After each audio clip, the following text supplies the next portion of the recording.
외국인 매도에 코스피가 10거래일 만에 하락 마감했습니다. 지난 14일 코스피는 전거래일보다 30.04포인트, 1.2% 내린 2,407.49로 마감이 됐습니다. 코스닥 지수 역시 전거래일보다 19.74포인트, 2.3% 떨어지면서 835선에서 거래를 마쳤습니다. 수급상황 살펴보겠습니다. 이날 유가증권 시장에서 외국인은 4,645억 원을 순매도하면서 지수 하락을 주도했고요. 기관도 1,145억 원 순매도를 나타냈습니다. 다만 개인 투자자가 5,974억 원 순매수하면서 시장을 떠받치는 모습이었습니다. 코스닥 시장에서 역시 외국인과 기관이 순매도를 나타냈습니다. 각각 781억 원, 1,018억 원 순매도를 나타냈고요. 개인 투자자는 1,862억 원 매수 우위를 나타냈습니다. 이날 코스피 시가총액 상위 종목 가운데 보험업법 개정 기대로 전일 21% 급등했던 삼성생명이 9% 반락세를 나타냈고요. 삼성 SDI, SK이노베이션, LG화학 등 2차 전지 관련 종목주가 차익 실현 물량들 나오면서 5% 이상 약세를 나타냈습니다. 반면에 LG전자, 포스코, 한국전력 등은 2% 내외 강세로 마감이 됐습니다. 업종별로 봤을 때는 한중 관계 개선 기대감에 섬유 의복 섹터가 3% 강세를 나타냈고요. 전기가스 섹터도 역시 1% 오름세를 나타냈습니다. 기계 섹터도 역시 1% 강세를 나타냈고요. 반면에 보험, 금융업, 증권, 화학 섹터 등은 하락세로 마감이 됐습니다. 이날 코스닥 시가총액 상위 종목 가운데서는 SK머티리얼즈, CJ E&M 등이 상승으로 마감이 됐고요. CJ는 19% 급락세를 나타냈습니다. HLB도 12% 급락을 나타냈고요. 알테오젠도 7% 약세를 나타내면서 대형 바이오주들 낙폭이 큰 모습이었습니다. 이날 서울 외환시장에서 원달러 환율입니다. 전일 종가보다 1원 30전 상승한 달러당 1,184원 60전에 마감이 됐습니다. 네, 지난 한 주 국내 증시 상황과 뉴욕 증시 또 중국 증시까지도 체크해 보도록 하겠습니다. 센터장님 안녕하세요. 네, 안녕하세요. 네, 자 먼저 뉴욕 증시도 좀 체크를 해보도록 하겠습니다. 나스닥이 거품 논란이 있었던 우려와 다르게 또다시 사상 최고치를 기록하는 모습이었죠. 네, 맞습니다.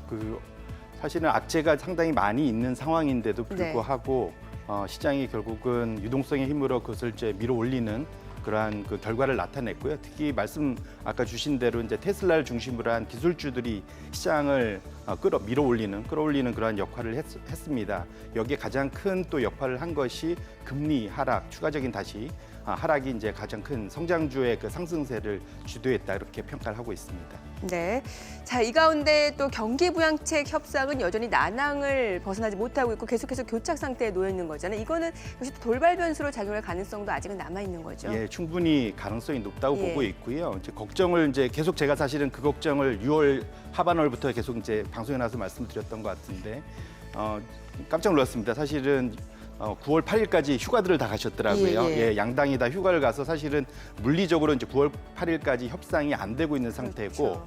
8월 달 사실 7월 말로 이제 마무리가 된 그러한 소위 실업급여, 추가적인 실업급여 자체가 이제 지급이 안 되면서 만약에 이것이 만에 하나 9월 8일 이후로도 이제 계속 또 미뤄지게 된다면 소위 말하는 미국의 소비 절벽이 다시 올 수 있습니다. 그렇게 놓고 보신다면 마냥 성장주만으로 소위 말하는 탑5 종목만으로 시장이 계속 갈 수 있을까에 대해서는 거기에 대한 그런 위험 요인이 점점 더 커지고 있는 상황이다 이렇게 해석할 수 있습니다. 네, 자 이 가운데 중국 증시는 또 지난주에 또 올랐더라고요. 지금 상위종합지수가 3,400을 다시 한번 넘어섰어요. 네, 맞습니다. 예. 중국에는 어제 또 좋은 희소식이 있었고요. 인민은행이 간만에 시장에다가 유동성을 추가로 공급을 했습니다.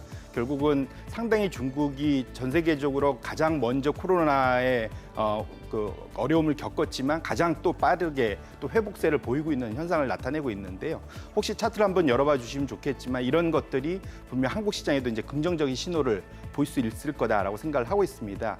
1년간의 이제 기본적인 차트를 한번 열어봐 주시면 한국 시장, 요거 전 차트입니다. 보시면 아시겠지만 한국 시장 자체가 지금 최근에 보시면 제가 좀 하이라이트를 했는데 코스닥은 제가 지난주에 나와서 상당히 이제 조정 가능성이 좀 높다라고 말씀을 드렸고 결국은 지난 주말에 좀 조정이 좀 일부 나왔습니다. 2% 떨어졌죠. 예. 결국은 과도하게 좀 단계 많이 올랐다 말씀을 드렸고 코스피는 상대적으로 룸이 있다고 말씀을 드렸는데 중국 시장이 올라가면서 지금 코스피가 지난 한 달 동안 이제 중국이 7월 이후로 한 달 동안 쭉 그 옆으로 그 횡보하는 장세 우리 위에 있었지만 코스피가 이제는 S&P 500하고 동행을 하다가 이제는 예. 중국 CSI 500 지수로 이제 위로 올라가는 이제 그런 모습을 보고 있습니다. 결국은 한국 시장 자체가 중국과의 이제 연동성이 좀 더 커지는 장세고 어제 중국 시장 자체가 올라왔다는 거는 코스피 시장에 좀 긍정적인 신호다 이렇게 해석을 하고 있습니다. 아, 그러면은 코스피가 사실 지난 금요일에 1% 넘게 좀 조정을 받긴 했습니다만 여전히 상승 여력은 좀 충분히 있다라고 보시는 거네요. 네, 앞서 뭐 말씀 주신 대로 이제 방한 이슈도 있고 중국의 지금 경기 자체가 이제 턴어라운드를 전 세계에서 가장 빨리 하고 있기 때문에 여기에 네. 저희가 수출을 가장 많이 하고 있어서 거기에 대한 수위는 충분히 있을 수 있다라고 말씀을 드립니다. 자, 그리고 지난 금요일에 국내 증시에서 가장 많이 떨어졌던 종목들이 성장주였어요. 2차 전지 관련주 낙폭이 컸고 그다음에 바이오 쪽에서는 코스닥 쪽에서는 대형 바이오줄 낙폭이 컸는데 간밤에 또 미국 쪽에서는 테슬라가 11% 넘게 급등했기 때문에 이렇게 되면 성장주가 다시 한번 랠리를 펼칠 가능성도 충분히 있어 보이지 않을까 싶거든요. 사실은 금요일 날 많이 조정을 받았고 예. 어제 하루 휴장을 했고 이제 말씀 주신 이제 벤치마크가 되는 같이 동행하는 지수들 자체가 호조를 보였기 때문에 어느 정도 오늘 리바운드는 충분히 예상해 볼 수 있겠다라고 생각합니다. 네. 자, 이제 오늘 개장을 앞두고 있는 상황에서 주요 관전 포인트 짧게 좀 짚어볼까요? 네, 중국 시장부터 일단 말씀을 드리면 중국이 이제 다시 이제 7월 이후부터 한 달 반 동안 휴지기를 거치고 다시 리바운드를 하는데 가장 큰 말씀을 드리고 싶은 건 중국이 상대적으로 다른 나라에 비해서는 여력이 많다 말씀을 드리고 있고요. 좌측에 보이는 저 차트가 뭐냐면 중국의 소위 말하는 재정 정책의 룸이 아직 많이 남아 있다는 겁니다. 결국은 아직 돈을 상대적으로 다른 나라에 비해서는 덜 쓰고 있는데도 지금 리바운드가 나왔다는 거고 경기 회복이 나왔다는 거고요. 통화량의 그러한 YYO 증가율을 놓고 보셔도 2008년도나 2015년도 고줌과 비교해서도 지금 통화량을 그러니까 소위 협의 통화라는 M1의 그러한 그 YY 증가율이 상당히 우측에 보면 작게 나타난 걸 확인할 수 있습니다. 우측 그래프 올라간 부분 말씀하시는 맞습니다. 거죠? 그러면 예. 앞으로 사실 과거의 저 흐름을 봤을 때는 충분히 더 늘릴 수 있는 룸이 있다라는 거죠. 그렇게 놓고 보면 중국 시장이 상대적으로 다른 나라에 비해서는 소위 말하는 재정 정책, 통화 정책의 여유 공간이 좀 더 많이 있다 보실 수 있을 것 같고요. 다음 차트를 보시면 아시겠지만 이런 것들이 결국 그 기반이 어디서 나왔냐면 돈을 덜 쓰고 더 빨리 온 것이 결국은 제조업 중심의 그러한 그 산업 생산 자체가 빠르게 회복을 보였다는 겁니다. 보시면 아시겠지만 검정색 차트가 가장 급격하게 빠졌다가 지금은 거의 예년 수준으로 한 10% 가까운 예년 수준으로 지금 증가율을 보이고 있고요. 다만 이제 이 리스크 요인은 소위 상대적으로는 소위 리테일 세일즈, 소매 판매 자체가 이전보다는 좀 못하다는 것. 예. 이런 것들 두 가지가 이제 사실 그 소위 말하는 이제 약점이라고 해석을 할 수 있을 것 같습니다. 그 다음 차트를 보시면은 보시면 아시겠지만 이 리테일 세일즈를 좀 더 분해해서 보면은 저희 우리나라도 지금 한국이나 전 세계적으로 이제 자동차 업종이 좋은데 자동차 판매가 예년 수준을 완전히 넘어서서 지금 이제 YY 플러스 증가율을 완전히 보이고 있거든요. 네. 저게 이제 빨간색이고 요걸 자동차 판매를 제외한 나머지가 이제 아까 보신 그러한 그 소매 판매입니다. 그래서 결국은 소매 판매도 상대적으로는 좀 그 자동차에 좀 집중돼 있는 그런 상황이기 때문에 중국이 이제 요것이 추가적으로 다른 소매 판매에 이제 확산이 된다면 중국장은 이제 본격적으로 다시 우상향으로 갈 수 있겠다. 예. 이렇게 해석을 합니다. 알겠습니다. 분명히 호황제가 공존하는 시장입니다. 오늘 시장은 어떤 부분에 또 포인트를 가져갈지 잠시 후 또 동시효과 상황 전략으로 다시 돌아오도록 하겠습니다.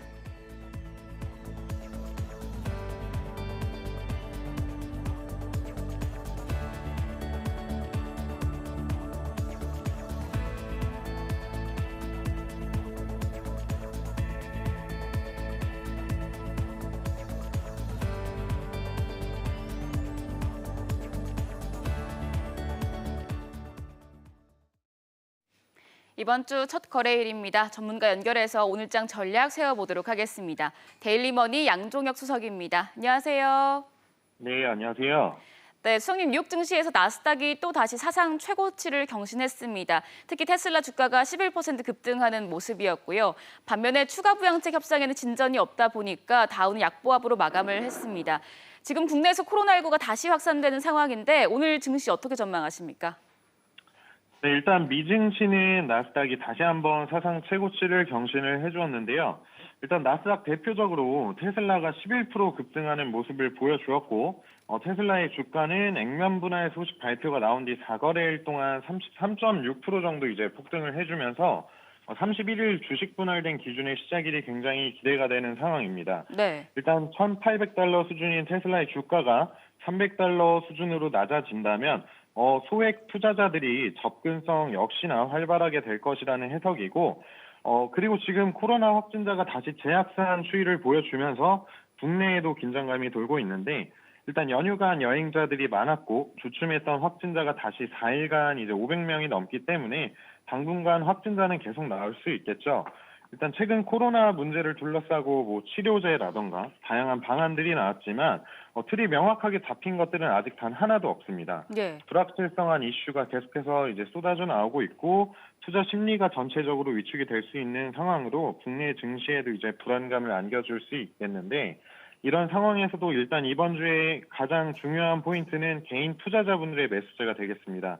예탁금은 뭐 매번 말씀드리지만 항상 최고치 수준이기 때문에 개인들의 이제 매수세가 증시를 견인해주고 있는 모습이고 어느 정도 이제 외인들과 기관들의 이탈은 예상이 되지만 코로나 재확산 우려에 따른 비상책이나 뭐 개인 투자자분들의 매수세에 다시 한번 대거 들어온다면 이번 주 증시 또한 기대해 볼 수 있을 것으로 판단되고 있습니다. 네, 수석님 그러면 오늘 장에서 관심 가져볼 업종 어떤 게 있을까요? 네, 일단 앞서 말씀드렸다시피 대표적인 전기차 기업 테슬라의 주가가 폭등을 해주고 있는 상황인데 이에 따라서 우리나라 전기차 관련주들에 대한 이제 관심도도 높아질 것으로 보고 있고요. 여기에 미국 수소 트럭 이제 니콜라 측에서도 현대차의 수소 연료 기술력을 인정해서 함께 미래의 이제 수소차에 대한 협력을 제안한 상황이기 때문에 미래차에 대한 관심은 더욱 높아질 수밖에 없겠죠. 미래차 관련주인 전기차, 수소차 관련주들 이제 체크하시면 좋겠고, 예. 다시 국내의 코로나19 사태가 극심해지고 있습니다.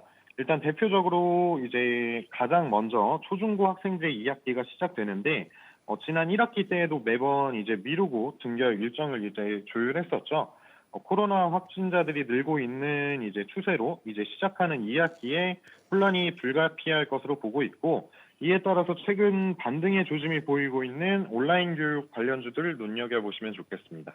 네, 전기 수소차 관련주 그리고 온라인 교육 관련주까지 설명해 주셨습니다. 수석님 그럼 마지막으로 오늘장 대응 전략까지 세워주시죠.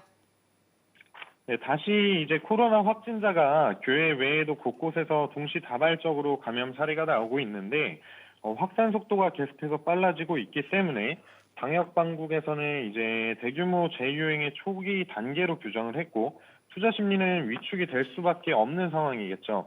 뭐 간단하게 생각해 보면 이미 1분기에 코로나19 사태를 겪은 투자자분들에게는 오히려 이런 시장에서 어떤 관련주들을 들어가면 좋을지 뭐 생각은 하고 계실 텐데 코로나 수혜주들이 될 거고 일단 그런 놓친 부분이 있다면 다시 한번 되새기면서 진행하시면 좋겠지만 일단 테슬라 주가의 최근 흐름이나 뭐 IBM이 차세대 서버용 이제 CPU를 공개하고 삼성전자 공정을 통해 이제 생산을 하는 등 각 기업들에 대한 이슈 또한 많습니다.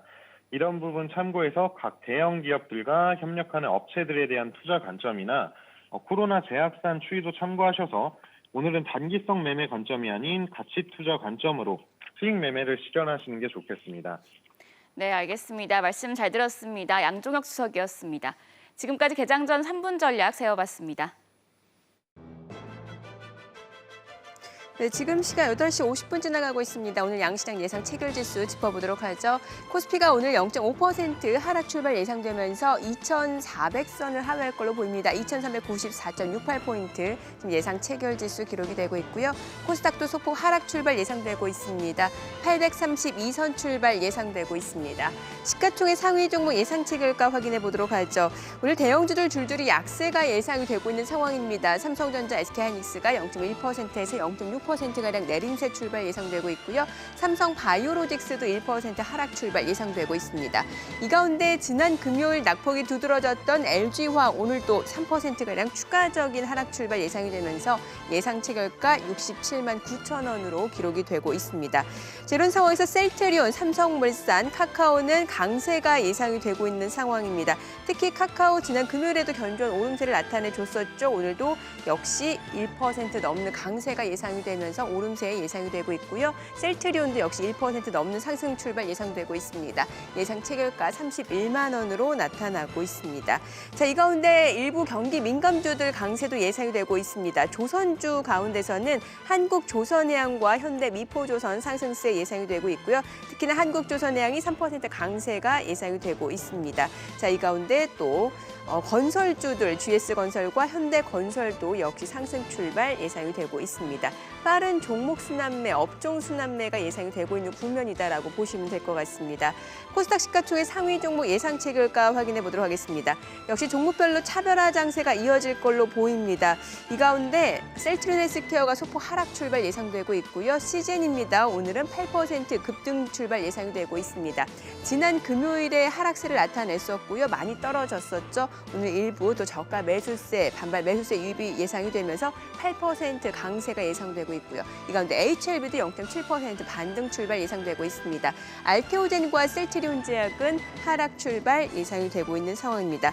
자, 지금 호가 상황에서 메디톡스가 또 상한가 예상이 되고 있는 상황입니다. 일단 메디톡신 허가 취소에 2분기 실적 쇼크가 예상된다는 증권사 그런 분석에도 불구하고 또 오늘장에서는 상한가 출발 예상되고 있고요. 사실 지난 금요일에도 4% 강세로 마감이 됐었죠. 오늘 메디톡스 주가 흐름도 눈여겨보시면 좋을 것 같습니다. 자, 이제 개장까지 7분여가량 남았습니다. 다시 한번 좀 체크 포인트 정리를 해보도록 하죠. 오늘 일단은 국내 증시 사실 2년 2개월 만에 이제 최근에 2,400선 코스피가 회복이 되고 나서 좀 속도가 가팔랐다, 속도가 빨랐다라는 지적이 분명히 있었거든요. 지난 금요일 이후로 뭔가 방향을 바꾸는 흐름은 아닙니다만 좀 조정을 예상을 해볼 수 있는 구간이겠네요. 네, 맞습니다. 계속 말씀드린 대로 코스닥이 먼저 그러한 과열 신호를 보였고요. 예. 코스피는 상대적으로 좀 룸이 많다고 말씀드렸지만 언제든지 사실 투자 심리 위축에 따라서는 조정 국면이 많이 나타날 수가 있는 그런 구간이다라고 말씀을 드리고요.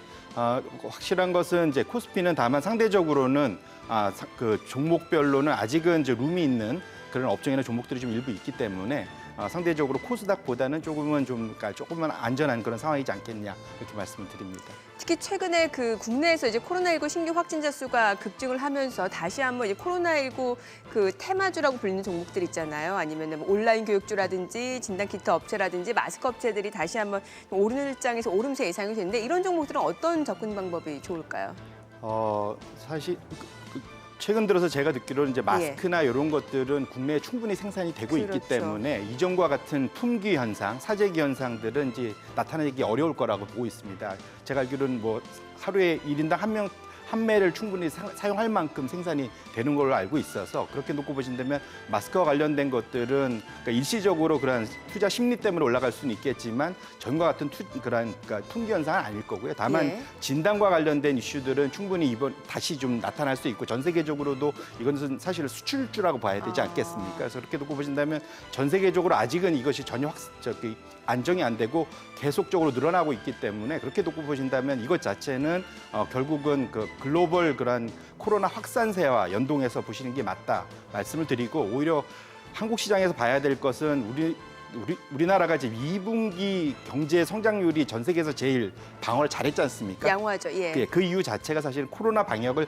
잘했던 나라들이 상대적으로 양호하고 소위 락다운, 봉쇄가 있었던 나라들이 상당히 안 좋았습니다. 네. 그래서 만에 하나 이제 지금 상황이 주말 동안 상당히 안 좋았는데 이것 자체가 소위 말하는 우리나라도 봉쇄 정책까지 안 갔으면 좋겠는데 그런 쪽으로 간다면 한국 시장에는 일차적인 충격이 충분히 올 수 있는 그러한 요인이다 이렇게 말씀을 드리겠습니다. 뭔가 조정의 빌미를 제공할 수 있는 변수긴 하겠네요, 분명히. 네, 맞습니다. 자, 그러면은 다시 한번 좀 미국 쪽을 좀 짚어보도록 할게요. 사실 미국 쪽에서는 경기부양책 협상이 난항을 겪고 있는 상황인데 이게 굉장히 중요하다고 하더라고요. 이게 뭐 취업자 수도 증가도 중요하지만 실직자들 소비가 감소가 되면 이게 미국 경제에 굉장히 큰 타격을 주기 때문이라고 하더라고요. 네, 맞습니다. 미국 GDP에서 70%를 소비가 차지하기 때문에 그렇고요. 또 민간 소비가 되게 중요합니다. 그런데 기본적으로 미국이 지금 아직은 코로나 그 확진자 수가 일부 안정은 됐지만 여전히 높은 상황이고 이런 것들이 결국 시장의 자신감을 잃게 하면서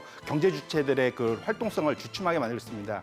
지금 띄어져 있는 차트를 보시면 아시겠지만 1월 달을 100으로 놓고 봤을 때 거의 50까지 빠졌다가 지금은 한 70 정도 수준, 70% 중반대 수준에서 지금 머물러 있습니다. 결국 리커버가 본격적으로 안 일어나고 있다고 보셔야 될 것 같고요. 다음 페이지 보시면 7월 달에 그러니까 소위 리테일 세일즈는 상당히 정상화됐다고 나오긴 하지만 사실 그거는 이제 일부분이고 가구의 전체적인 그러한 소비 레벨을 보시면은 100 기준으로 놓고 보시면 거의 한 5에서 한 10% 가까이 이상 여전히 마이너스 나타내고 있습니다. 결국은 아까 전체 70%의 그런 GDP의 소비에서 거의 10% 가까이가 빠져 있는 상태이기 때문에 여기서 만약에 소위 추가적인 소득 절벽이 온다면 시장 자체에는 분명 충격이 될 수 있다 이렇게 말씀을 드립니다. 네. 자, 그리고 최근에 달러 인덱스가 또다시 떨어지다 보니까 이 달러 약세 이러다 보면 또 인플레이션 우려가 커진다라는 시각도 있거든요. 여기는 어떻게 짚어봐야 될까요? 지난주에 나타났던 데이터 중에 하나가 미국의 수입 물가. 수입 물가. 예, 수입 물가 자체가 리바운드하는 것들이 나타나고 있습니다. 예. 이런 것들이 결국 시장의 그러한 인플레이션 우려를 이제 본격화시키고 있는데 사실은 불과 한두 달 전만 해도 디플레이션 우려를 제일 많이 했었습니다. 네. 근데 지금 인플레이션 우려로 빨리 지금 넘어오고 있는데 지금 차트 띄워주신 것 중에 보시면 아시겠지만 지금 미국의 지금 실질 낮은 명목 금리, 지금 10년물 금리 자체는 한 0.6%, 5%대에서 지금 계속 바닥을 기고 있습니다. 반면에 하늘색 저것은 이제 기대 인플레이션이라서 실질 소위 말하는 앞으로 일어날 기대 인플레이션율을 얼마나 볼 것이냐인데 이것은 지금 1.6, 1.7%를 넘어가고 있는 상태입니다. 갭이 많이 벌어지고 있죠. 이렇기 때문에 실질 금리가 사실상 마이너스로 와 있는 상태고요. 이런 측면에서 놓고 본다면 미국의 사실상 금리 자체는 마이너스 영역으로 지금 충분히 가 있는 상태다라고 말씀드립니다. 다음 차트를 보시면 아까 말씀드린 대로 디플레이션 우려가 5월 달만 해도 거의 지금 페드 이건 이제 세인트루이스 페드에서 예. 발표하는 디플레이션 발생 확률을 나타내는 이제 모델인데요. 75%까지 올라갔었습니다. 그럼 디플레이션 확률이 거의 이제 100% 가까이 가고 있었던 건데 불과 한두 살 만에 사실 0%로 갔습니다. 결국 이제 앞으로 적어도 디플레이션은 없을 거다라는 거고 현재 상황에서 인플레이션, 기대 인플레이션 자체가 올라가고 있기 때문에 사실 시장에 상당히 좀 우려가 되고 있다라고 말씀을 드리고요. 다음 예. 페이지 보시면 결국 거기에 대한 이제 시장의 반응 자체가 미국의 물가 연동체 ETF에 역대에서 가장 많은 자금 유입이 일어나면서 지금 보시면 아시겠지만 상당히 높게 올라와 있는 걸 확인하실 수가 있습니다. 이건 인플레이션을 기대한다라는 뜻인 건가요? 그러니까 인플레이션에 올라가는 거에 대해서 그만큼 금리를 더 주는 예. 그러한 이제 일종의 인플레이션 방어 상품이다. 이렇게 보시면 좋을 것 예. 같고요.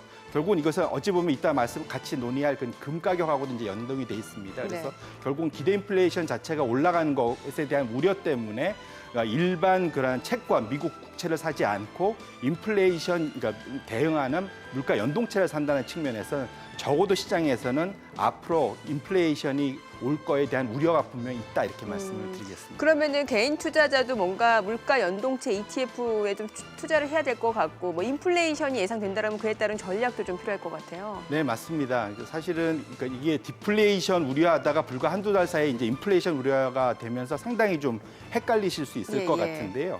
사실은 이제 소위 수요 증가에 의한 인플레이션은 상당히 양호하고 좋은 겁니다. 결국은 소비자들이 그러니까 수요가 늘어나면서 인플레이션이기 때문에 그런데 지금 상황은 공급망이 그럼 그 망가지면서 얘기 잠시 후에 계속 네네. 들어보도록 할게요. 자, 오늘 국내 증시 개장하겠습니다.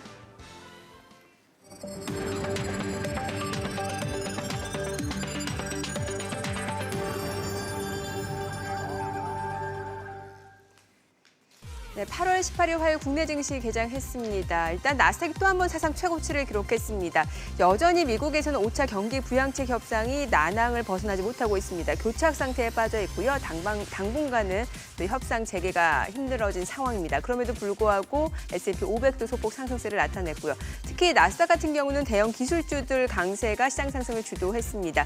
애플만 빼고 이른바 마이크로소프트, 아마존, 테슬라 많이 올랐고 특히 테슬라가 11% 넘는 급등세를 나타내면서 또 나스닥 상승을 주도하는 모습이었습니다.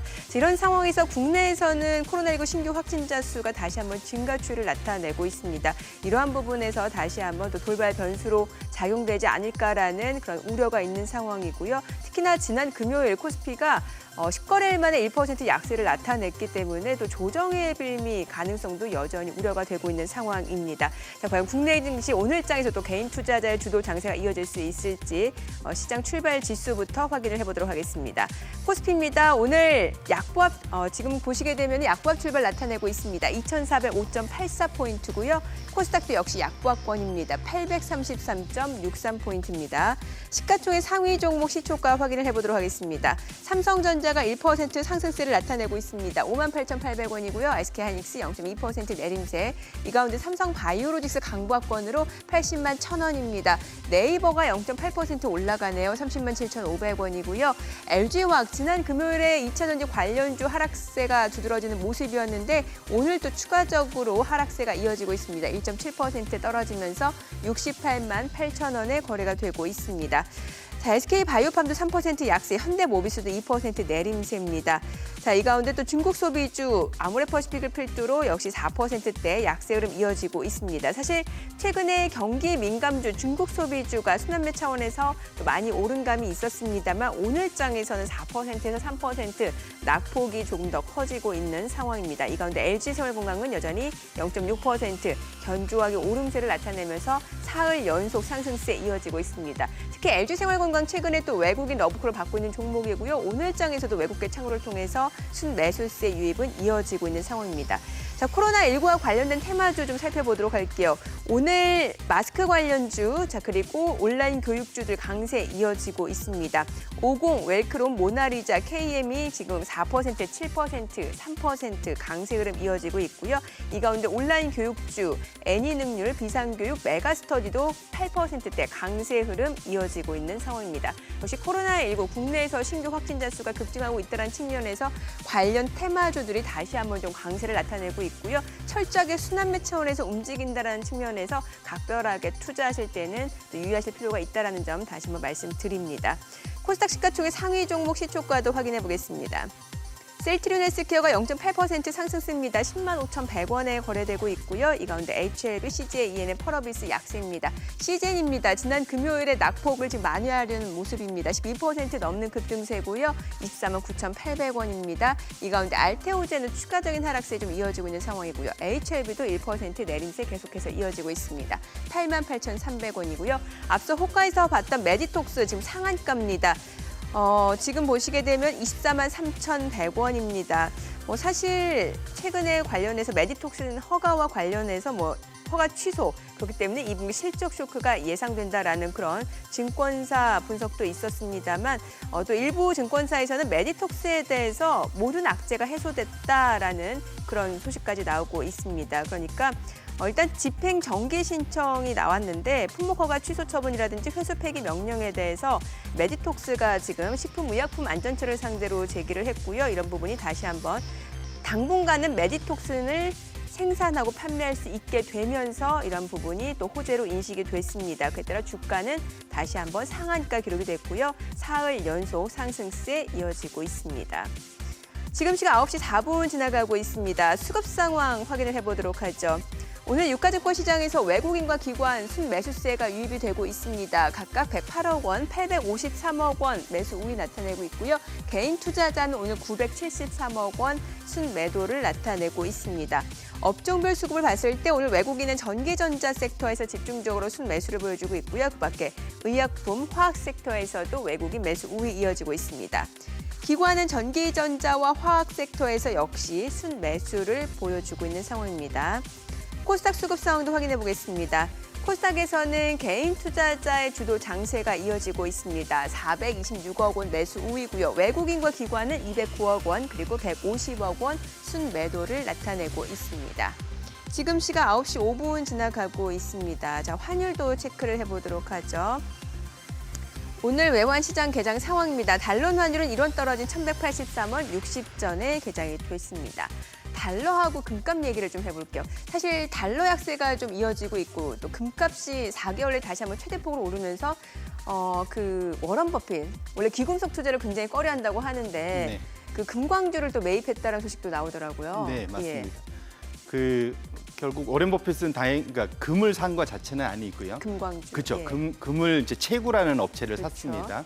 물론 이제 규모는 그 전체 GDP 본인이 투자하는 AUM에서 한 1% 남짓밖에 안 되기 때문에 그렇게 크다고 볼 수는 없지만 의미 있는 변화다라고 이제 볼 수가 있고 그와 관련해서 금 가격이 이제 다시 이제 리바운드하는 모습을 나타내고 있고요. 그런 것들은 지난주에 일정 부분 금이 너무 이제 급등해서 올라가서 이제 사실은 조정을 받는 장세에 와 있긴 하지만 기본적으로는 사실 그만큼 시장의 그러한 변동성에 대한 우려 이런 것들이 워렌 버핏이 금광 업체를 산 가장 큰 원인이지 않느냐 이렇게 해석을 하고 있습니다. 네. 자, 그럼 앞서서 그 달러 약세의 금값 이야기와 더불어서 또 인플레이션 여기 저희가 하다 말았잖아요. 인플레이션이 온다라고 했을 때 투자자들이 할 수 있는 대응 전략 마저 좀 설명을 해주세요. 네, 아까 이제 사실 그거 설명을 못 드리고 넘어간 게 있는데 예. 결국은 뭐냐면 인플레이션이 2008년도에도 유사하게 이렇게 돈을 퍼부었지만 인플레이션이 10년간 일어나지 않았었습니다. 예. 근데 왜 올해는 이게 이제 사실 이번에는 왜 인플레이션이 올 수 있겠다고 시장에서 이렇게 우려를 하느냐 거기에 대한 이제 그 원인이 분석을 해봐야 될 것 같은데요. 그렇죠. 네, 첫 번째로는 2008년과 지금 그 사이 10년 동안 전 세계적으로 부채가 엄청나게 늘어났다는 겁니다. 거기에 추가적으로 지금 코로나 때문에 전 세계가 더 많은 정부들이 부채를 찍어내고 있다는 것이 일단은 그 전과 다른 거고요. 두 번째로는 2008년에 비해선 전 세계적으로 역대급으로 지금 다 그 통화 정책을 통해 갖고 돈을 시장에 쏟아내고 있다라는 것. 그것이 이제 두 번째로 그때보다는 더 커졌다라는 것. 세 번째로는 그 당시에는 재정 정책을 통해 갖고 돈을 직접적으로 경제 주체한테 꼽아주지는 않았지만 지금은 경제 주체한테 직접 돈을 주고 그렇죠. 있습니다. 예. 이것이 또 다르고요. 네 번째로는 그 당시에는 공급망이 망가지지 않았지만 지금 공급망이 망가진 상태에서 이렇게 가고 있기 때문에 소위 비용 증가, 코스트 푸시 인플레이션이 올 수 있는 우려. 그다음에 마지막으로 이제 달러화의 그런 기축 통화로서의 지위 상실에 대한 우려 이런 것들이 겹쳐지면서 인플레이션 우려가 미국 발로 본격적으로 나타나고 있다 이렇게 해석을 하고 해야 될 것 같고요. 예. 여기에 만약에 저성장 내지 만약에 그 소위 말하는 역성장 우려 충분히 있습니다. 이렇게 된다면 사실 스태그플레이션이라는 이제 최악의 상황이 될 수 있는데 이럴 때 저희가 대응할 수 있는 좋은 방법은 필수 소비재, 예. 이제 소위 상당히 안정적으로 매출이 일어나는 그러한 업종. 또 내지는 이제 뭐 아마존이나 우리나라 같은 경우도 특정 그 소위 말해 시장의 독점력을 갖고 있는 그런 종목들 또 내지는 이제 저희가 논의할 금이나 산업금속 같은 이제 하드 커머디티 이쪽으로 이제 그 투자가 상당히 유망하다 이렇게 말씀을 드릴 수 있을 것 같습니다. 필수 소비재라고 하면 대표적으로 뭐 음식료 섹터 이런 맞습니다. 것들이 필수 소비재가 될 것 맞습니다. 같고. 예. 건강관리 쪽도 사실은 그쪽의 일부, 그러니까 저희 제약의 일부들은 이제 충분히 거기 들어갈 수 있다는 예. 그리고 그 귀금속 원자재 쪽은 이제 금 쪽에 관련된 그런 뭔가 좀 금이나 안전자산. 구리나 뭐 이런 아. 네, 이게 좀 관련된 소위 말하는 딱딱한 금속들, 예. 산업 금속들이 예. 충분히 하드 커머디티 그쪽에 들어간다는 말씀을 드립니다. 알겠습니다. 자, 그리고 달러 약세요. 간밤에 달러 인덱스가 92달러 수준까지 내려갔어요. 이게 계속해서 달러 약세 기조가 이어질 수 있을지 여부에 대해서도 많은 분들 좀 궁금해하실 것 같은데 어떻게 보시나요? 뭐 단기적으로는 바닥론도 상당히 지금 팽팽합니다. 예. 하지만 저는 단기적으로 충분히 이제 워낙 단기 급락을 했기 때문에 빠질 수 있다고 보지만, 그러니까 이제 반등할 수 있다고 보지만 네네. 전반적인 방향성 자체는 약세 기조가 맞다 말씀을 드리고요. 답답해하시는 거는 저희 한국 원화를 통한 아시아 커런시가 상대적으로 좀 약세 아니냐 우려가 있으신데 차트를 보시면 아시지만 달러 지수 자체의 급락 속도에 비해서는 아시아 통화의 상승 속도가 약하긴 하지만 완만하게 계속 올라가고 있다. 이게 이제 결국은 EM 시장에 비해서 아시아 시장 자체가 완전히 좀 분리되는, 구분되는 포인트고요. 요거 자체는 분명 외국인 투자자들한테는 안정적으로 소구할 수 있는 그런 소구 포인트가 된다 말씀을 드리고요. 예. 다음 페이지에 보시면 이러한 변화의 가장 큰 원인은 결국은 미국의 저금리, 초저금리 때문에 그렇습니다. 미국 연준 자체가 제로금리를 계속 유지할 거고 말은 안 했지만 소위 YCC, 수익률 곡선 제어를 할 거다라는 것들이 시장에 팽배하기 때문에 그렇죠. 실질 금리가 마이너스인 거고요. 결국은 멕시코하고는 거의 5%포인트, 중국하고는 3%포인트 가깝게, 그다음에 지금 호주, EU, 일본하고는 지금 거의 별로 격차가 많이 벌어져 있다가 지금 거의 붙어 있는 상태까지 와 있습니다. 결국은 미국 국채에 투자할 이유가 좀 떨어지고 이런 것들이 달러 약세로 오고 있다 이렇게 말씀을 드리겠습니다. 예. 그러면 장기적으로 봤을 때는 좀 달러 약세 기조가 맞다라고 있다라고 말씀을 주신 거잖아요. 네네. 그럼 그에 따른 뭐 전략까지 좀 짚어봐야 될 것 같아요. 네, 맞습니다. 그래서 장기적인 차트로 놓고 보시면 단기적으로는 업앤다운이 분명히 있겠지만 장기 차트로 보시면 미국의 소위 구매력 기준으로 놓고 보면 달러는 지속적으로 약세를 70년도 이후에 계속 벌어지고 있습니다. 이거 보시면 아시겠지만 1970년부터 지금까지의 흐름의 그 장기 추세선은 저 붉은색 선이거든요. 예. 결국은 붉은색 선을 중심으로 위아래로 계속 움직이는 걸 확인하실 수가 있고요.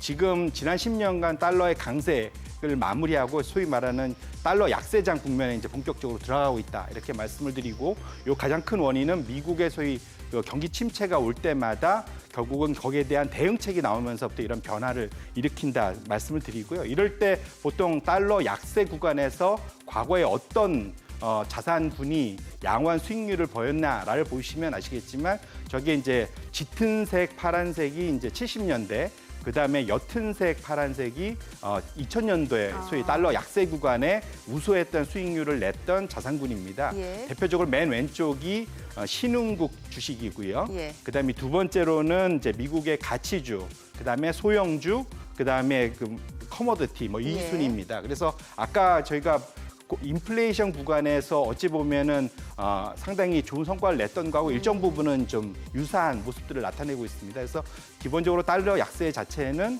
아까 레포를 하면은 그 아시아 국가의 상당히 긍정적인 신호로 해석을 할 수 있을 것 같다 이렇게 말씀드립니다. 그 가치주에 대해서 좀 여쭤볼게요. 저는 요즘 가치주에 대해서 좀 혼란스러운 게 예전의 가치주랑은 좀 많이 달라진 것 같아요. 왜냐면 요즘에는 성장주라고 하면은 이제 코로나19, 포스트 코로나19 이후로 이제 코로나19 이후로는 성장주라고 하면 뭐 2차 전지라든지 언택트 아니면 플랫폼 관련주가 이제 화두로 떠오르고 있고, 이렇게 되면 가치주가 기존의 경기 민감주들이 가치주 자리로 간 것 같다는 생각도 들고요. 네. 좋은 질문을 주셨는데 예. 그러니까 가치주, 성장주의 근본적인 컨셉은 아직은 안 바뀌었고요. 예. 기본적으로 성장률, 매출의 성장, 이익의 성장이 상대적으로 높은 기업들을 성장주라고 부르고, 상대적으로 밑에 낮은 쪽에 역으로 말하면 안정적인 성장을 보이고 있는 것이 이익 가치주. 성장이, 예. 네네. 그러니까 결국 그 두 가지는 결국은 상대적인 평가다 네. 보시면 좋을 것 같고, 결국은 저성장 시대로 오고 금리가 낮아지다 보니까 성장에 대한 프리미엄을 많이 주다 보니까 이제 성장주가 많이 아웃퍼폼을 하고 있는 상태입니다. 그런데 막 저희가 기본적으로 본 대로 이제 인플레이션이 오거나 해서 명목 금리가 만약에 턴어라운드에서 올라가기 시작한다면 상황은 급격하게 바뀔 수가 있습니다. 그렇게 놓고 보면 성장주가 이미 어찌 보면 테슬라나 미국의 소위 탑5들, 예, 언택주들은 목에 찬 느낌이 있지 않습니까? 결국은 이쪽이 조정받고 시장 전체가 붕괴할 거냐, 아니면 이것이 이제 안에서 이제 대체가 일어날 거냐에 이제 큰 차이가 있을 거고요. 현재 상황에서 놓고 본다면 충분한 유동성이 있고 이런 것을 감안한다면 일정 부분 시장의 색깔이 바뀔 수 있다고 본다면 결국은 아까 보셨던 가치주, 소형주가 상당히 10년간 상당히 그 언더퍼폼을 했는데 예. 이제는 좀 돌 수 있는 그런 기회도 충분히 있다 이렇게 말씀을 드리겠습니다. 알겠습니다. 금 가격이요. 2,000달러 넘어서니까 이게 계속 갈 것 같았어요. 3,000달러까지 고공행진을 할 줄 알았는데 네. 떨어졌다가 뭐 4개월 내 최대 상승한 게 지금 1,998달러에 온스당. 네. 어떻게 보세요, 금 가격은? 그러니까 아마 제가 뭐 한두 주 전에 이제 금 가격이 충분히 우상향할 룸은 있지만 단기 급등을 했다 말씀을 드렸었고요. 예. 기본적으로 지금 지난주에 이제 일부 조정을 받았습니다. 2,000불을 넘어섰다가 가파르게 떨어져서 지금 1,900불 언저리에 지금 와 있고, 어제 이제 일부 다시 올랐는데요. 확실히 지금 저기 보시면 이제 붉은색으로 쳐놓은 저 지지선은 이제 지킨 그런 상황입니다. 그래서 네. 아직은 추세가 꺾였다라고 말씀드리기는 어려울 것 같고요. 그러면 이제 대체 바닥이 얼마냐에 대한 이제 고민들, 맞아요. 앞으로 얼마나 더 올라갈 수 있냐의 고민을 할 수 있을 것 같은데, 첫 번째로 말씀드린 대로 금 가격은 기본적으로 지금 실질 금리하고의 함수다 제가 말씀을 계속 드립니다. 실질 금리가 빠지면 빠질수록 같이 올라갈 수밖에 없는 상황이고요. 다음 차트를 열어봐 주시면 아시겠지만 기본적으로 보시면 아시겠지만 그 실질 금리가 빠지는 만큼 금 가격이 올라갔었습니다. 네네. 이제 그 실질 금리는 지금 몇 개월인데, 근데 지금 한 달 반 동안 이게 확 벌어진 걸 확인하실 수가 있어요. 그 하늘색 선이 이제 금 가격인데, 결국은 저희 차이가 급등한 것이 지난주에 일부 조정을 받았고 1,950불대에서 지금 리바운드가 다시 나타나고 있는데, 결국은 지금 저 밑에 실질 금리가 지켜지는 상황에서는 충분히 현재 저희 1,850불대 수준은 충분히 바닥으로 유지할 수 있을 것 같고요. 장기적인 그 그림을 해서 보시면 지난 5년간 그러니까 유동자산이라고 말씀드릴 수 있습니다. 주식과 채권, 그다음에 금 이걸 다 합쳐놨을 때 금이 몇 프로 정도에서 비중을 갖고 움직이냐? 예, 예. 1에서 1.2% 사이에서 아주 적은 양에서 움직입니다. 근데 보유 자산에서요. 네. 예. 근데 지금 만약에 주식에서 일부만 그러니까 매각을 해갖고 넘어온다면 그금 가격이 상당히 큰 룸을 가져올 수 있겠죠. 그래서 오버슈팅, 언더슈팅이 충분히 가능한데 적어도 1.09, 지금 현재는 1.38%입니다. 예. 근데 1.09가 평균이고 1.15나 1.2% 정도라고 본다면 바닥은 한 1,700에서 1,800선은 충분히 지킬 수 있다. 그렇게 되다 보면 그 가격대 이상에서는 충분히 룸을 보실 수 있다. 그러니까 많은 분들이 금 투자를 지금 늘리고 있다는 얘기잖아요. 지금. 네네네. 예. 충분히 가능성이 있고 이제 이 이유가 뭐냐면 주식이 목에 찼기 때문에 조정이 왔을 때 대응책으로 또 인플레이션이 왔을 때에 대한 대응책, 보험으로 사실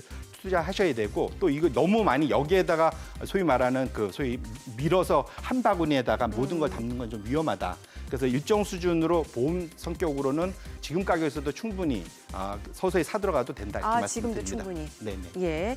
자, 그러면은 이제 시장이 더 갈 것인지 말 것인지에 대해서 논란이 있는 것 같아요. 뭐 특별한 방향을 바꿀 만한 변수가 있지 않는 한 추가적으로 상승세 이어질 거다라는 그런 시각도 있습니다만 나스닥 같은 경우 계속해서 거품 논란도 있고요. 어떻게 네. 보시나요?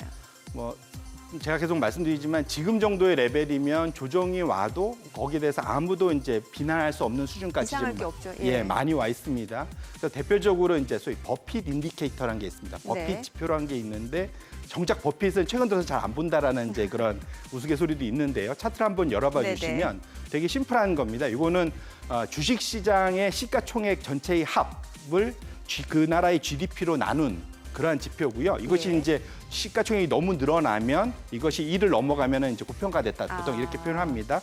근데 이게 지금 보시면 아시겠지만 이건 전 세계의 시가총액을 전 세계 GDP로 나눈 이제 세계 버핏 인디케이터라고 보시면 될 것 예. 같은데 재밌는 거는 보시면 아시겠지만 그 얇은 색, 하늘색 얇은 예. 색 선이 GDP고 그 밑에 좀 하얀색으로 움직이고 있는 것이 소위 시가총액입니다. 네. 결국은 그 GDP를 뚫고 치고, 올라온.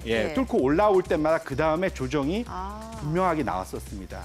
보시면 아시겠지만 올해는 벌써 지금 두 번째 올라와 있는 상태거든요. 세 번째 박스에 표시가 돼 있네요. 네, 결국 저렇게 만약에 현재 상황에서 놓고 보면 적어도 저지수에서 의미한 바는 지금 조정이 나와도 전혀 이상할 게 없는 상황이다. 이렇게 말씀을 드릴 수 있을 것 같습니다. 그러면 조정 가능성 충분히 있다는 얘기잖아요. 네, 맞습니다. 근데 예. 아까 말씀드린 대로 유동성 장세이기 때문에 예. 지금 말씀드린 대로 사실은 여기서 더 끌어올리거나 더 떨구는 거에 대해서 상당한 그런 버퍼가 위아래로 많이 열려 있기 때문에 그래서 계속 제가 아까 금 투자나 이런 것도 말씀을 드린 나라별로는 것이 다를 것 같아요. 네네네 맞습니다. 기본적으로 말씀을 드리고 싶은 거는 이제 지난 10년간 이제 미국장이 계속 좋았습니다. 예. 근데 그것이 가장 큰 이유 중에 하나가 미국의 GDP 성장률 자체가 다른 나라에 비해서 좋았습니다. 저 위 보시면 아시겠지만 하늘색으로 나타나 있는 것은 지금 위로 올라가 있는 거는 미국이 이제 상대적으로 더 좋았을 때고 지금 밑으로 이제 그러니까 빠지는 것 자체가 저 위로 갈수록 세계가 좋고 빠지는 것이 상대적으로 그 미국이 좋은 겁니다. 예. 보시면 아시겠지만 올해 들어와서 특별히 그 미국의 GDP 성장률보다는 미국을 제한 나머지 세계의 GDP 성장률이 더 좋아지고 있습니다. 결국은 미국보다는 나머지 나라들 세계 GDP의 지수에 투자하는 것이 좀 더 나을 것 같고요. 예. 재미있는 차트를 제가 하나 갖고 왔는데 포춘 글로벌 500 지수표라는 게 있습니다. 전 세계 매출 기준으로 500대 기업들을 이제 선정하는 건데 매년 선정을 하지요. 근데 보시면 아시겠지만 드디어 올해 기준으로 그 포춘 500대 기업 안에 중국이 일본 기업 수를 앞섰습니다. 와, 중국. 네, 중국이 124개, 그다음에 미국이 121개로 드디어 역전이 됐거든요. 그만큼 그러니까 중국의 그 위상, 중국의 GDP의 사이즈 이런 것들이 많이 커졌다라는 거죠. 결국 이런 걸 놓고 보신다면 미국의 10년간의 나홀로 장세가 이제는 이제 마무리될 때가 됐다라고 하나의 단편적인 근거로 제시할 수 있을 것 같습니다. 그럼 미국보다 이제 중국이 더 투자하기 좋은 시장이겠네요. 그러니까 뭐든지 상대적인 거기 때문에 예. 미국이 10년간 잘했고 여기서 혼자 더 간다고 보기에는 그 외에 이제 나머지 더 좋아지는 나라로 오는 것이 더 맞지 않을까 이렇게 말씀을 드립니다. 하나 더 준비하신 자료가 있잖아요. 네. 짧게 좀 볼까요? 네네. 예. 그 시장에 사실은 가장 큰 이제 걱정 자체가 이제 미국의 쏠림 현상입니다. 미국이 언제 조정을 거냐에 대한 이제 하나의 이제 차트인데 보시면 아시겠지만 미국의 유틸리티 업종 대표적으로 배당을 많이 주는 업종입니다. 여기서 10년물 금리를 뺀 차트인데요. 보시면 아시겠지만 25년 만에 가장 높은 수준까지 와 있는 상태입니다. 이 역으로 말하면 유틸리티 업종이 그 사이에 상당히 부진했다라고 해석을 할 수도 있는데 역으로 말하면 나머지가 상당히 좀 좋다는 얘기입니다. 너무 소위 탑5에 쏠려 있다라고 말씀을 드릴 수 있고요. 다음 페이지에 보시면 사실은 시장의 가장 큰 근거가 뭐냐면 미국이 지난 사실은 3년 동안은 이익 성장이 없었습니다. 근데 EPS는 늘어났거든요. 그게 뭐냐면 EPS는 전체 이익을 소위 말하는 주식 발행수로 나누는 겁니다. 그렇죠. 근데 자사주 소각이라는 마법이 있습니다. 아, 그래서 주당 순이익이 그래서 늘어났군요. 예, 그러니까 자사수 조각을 통해 갖고 밑에 분모를 줄인 거죠. 그러면서 EPS가 늘어났거든요. 지금 제가 노란색으로 하이라이트한 저 부분이 트럼프가 감세를 하면서 거기서 생긴 재원을 통해 갖고 자사주 조각을 계속 해왔다는 겁니다. 그런데 보시면 아시겠지만 탑5 자체는 현재의 그런 자사주 조각을 그나마 조금 유지하고 있지만 나머지 그 S&P 500 기업들은 완전히 지금 급락을 한 걸 확인하실 수가 있습니다. 자사주 조각할 수 있는 룸이 없다라는 거죠. 결국 지난 3년간 S&P 500을 지탱했던 자사주 소각의 룸이 이렇게 빠진 걸 놓고 봤을 때 사실 저것이 바로 리바운드하기는 어렵다고 본다면은 사실 시장에 얼마든지 조정의 빌미를 줄 수 있다 이렇게 말씀드립니다. 조 바이든이 되면 시장이 또 조정 커질 수도 있겠네요. 맞습니다. 조 바이든은 아예 그 공약 자체로 증세로 돌아서겠다라고 말을 하고 있기 때문에 예. 민주당이 된다고 하면 시장의 폭풍이 분명 있을 거다 이렇게 말씀을 드립니다. 네, 알겠습니다. 거시적인 또 체크 포인트 더불어서 전략까지 얘기 들어봤습니다. 센터장님 오늘 말씀 고맙습니다. 네, 고맙습니다. 네, 지금 시각 9시 22분 지나가고 있습니다. 자, 외국인 지난 금요일 또 어떤 종목들 순매수했는지 외국인 순매수 상위 종목 현재 주가 상황 간략하게 짚어보도록 하죠. 셀트리온 이마트입니다. 오늘 셀트리온이 강세고요. 한국조선해양도 역시 오름세입니다. 이 가운데 신세계 아모레퍼시픽 5%에서 7% 낙폭 커지고 있습니다. 또 LG전자 동화약품, SK이노베이션도 역시 외국인 순매수 상위 종목입니다. LG전자 주가 보도록 하죠. 오늘 1% 약세고요. 동화약품 5% 강세, 또 SK이노베이션 하락세고요. 한미약품 그리고 금호석유가 소폭의 오름세가 이어지고 있습니다. 기관 순매수 상위 종목도 현재 주가 상황 살펴보겠습니다. 삼성전자입니다. 오늘 1.9% 상승이고요. 오늘 화장품도 많이 떨어집니다. 카카오가 5% 가까이 또다시 올라갑니다. 한국전력 내림세고요. 이 가운데 SK케미칼이 1.4% 상승입니다. 자, 그리고 포스코, 삼성화재, NC소프트, 신세계도 역시 기관 순매수 상위 종목입니다. 포스코가 약세고요. NC소프트가 0.8% 상승세입니다. 신세계 이마트 하락 그리고 보합입니다. 지금 시각 9시 23분 지나가고 있습니다. 시장 전체적인 흐름 다시 한번 확인해 볼까요? 코스피가 약보합권입니다. 2,405선이고요. 코스닥은 1% 하락세입니다. 825.67포인트입니다. 오늘 8월 18일 화요일 개장 상황 전해드렸습니다.